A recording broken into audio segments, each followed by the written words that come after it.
नमस्कार दोस्तों, मैं अंकुर उपाध्याय स्वागत करता हूं आप सभी का आपके अपने YouTube channel share market analysis में।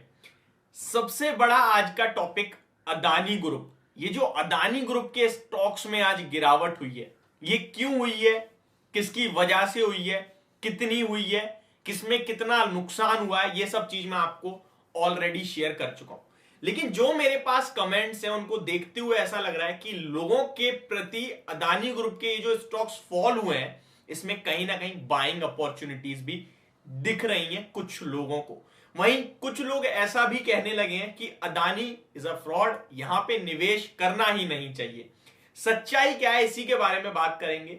और जिसके पास ऑलरेडी शेयर्स हैं, क्या उसे एवरेज करना चाहिए, बेच देना चाहिए, या जो पोजीशन है उसी पोजीशन को मेंटेन रखना चाहिए, इस पे बात करने वाला हूं। स्टार्ट करने से पहले आपको बता दूं, ये प्योर एक आपके लिए कहीं ना कहीं पूरी की पूरी डिटेल्ड इंफॉर्मेशन वीडियो है।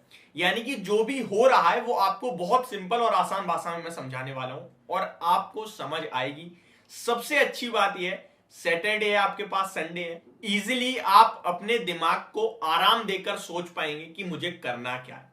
सबसे पहले मैं आपको बताऊं, ये शुरुआत हुई वेंसडे सुबह 8 साढ़े 8 बजे, जब हाइडेनबर्ग ने एक रिपोर्ट निकाली, जिस रिपोर्ट में उन्होंने कहा, लगभग ये रिपोर्ट 111 सवालों की रिपोर्ट, ऑलमोस्ट, जिसमें से मेन कुछ 5-7 सवाल हैं। यानी कि जो ये 111 क्वेश्चंस की रिपोर्ट है, इसमें 5 बड़े सवाल, 5 बड़े इल्जाम इनफैक्ट अदानी ग्रुप पे लगाए हैं।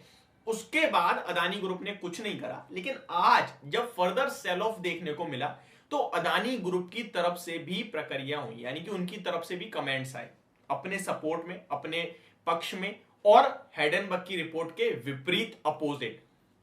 उसके बाद हाइडेनबर्ग ने और रिपोर्ट निकाली, मतलब और ज्यादा उनकी तरफ से भी कमेंटबाजी हुई, विवाद हुआ, एंड वहां सेल ऑफ हैवी होता हुआ दिखा। सबसे पहले तो ये हाइडेनबर्ग है कौन?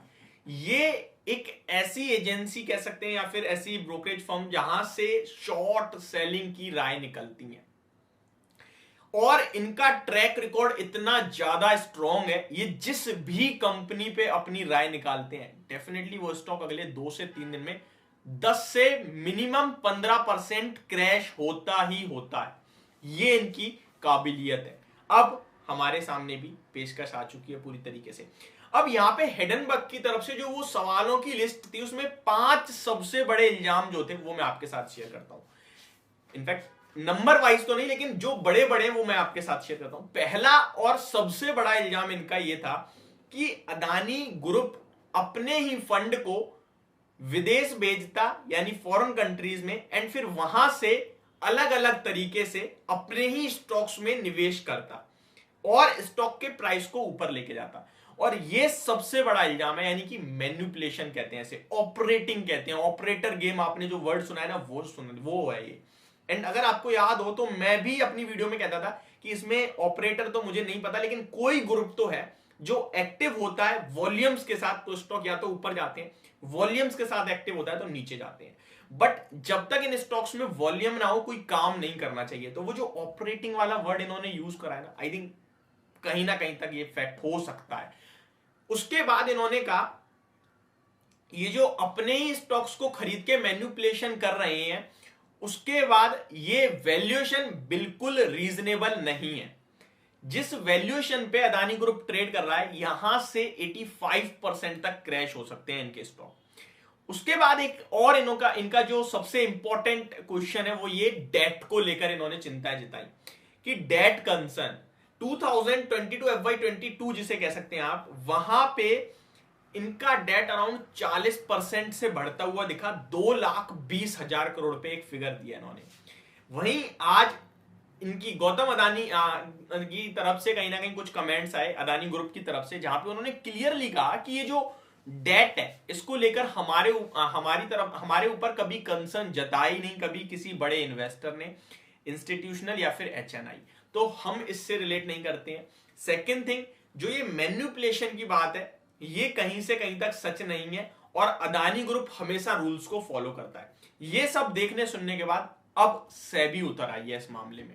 सेबी अंदर तक जांच करने के लिए तैयार हो चुकी है, और ये प्रॉब्लम बड़ी हो रही है अदानी ग्रुप के लिए। अब जब सेबी जांच करेगी या इन केस ऐसा कुछ होता है तो बड़ी दुविधा, बड़ी प्रॉब्लम में अदानी ग्रुप के शेयर्स आ जाएंगे। मे बी आपको ये शेयर्स कहीं ना कहीं एएसएम लिस्ट में जाते हुए दिख सकते हैं, एएसएम लिस्ट की 4th स्टेज पे आते हुए दिख सकते हैं, सर्किट टू सर्किट नीचे जाते हुए दिख सकते हैं अगर कुछ गड़बड़ आती है तो। सब पॉजिटिव होता है तो जितनी तेजी ये गिरे हैं उतनी तेजी आपको रिवर्सल मिलेगा, बाउंस बैक मिलेगा। ये सारी सिचुएशन से मैं आपको सिर्फ एक चीज कहना चाहूंगा, जल्दबाजी नहीं करनी है।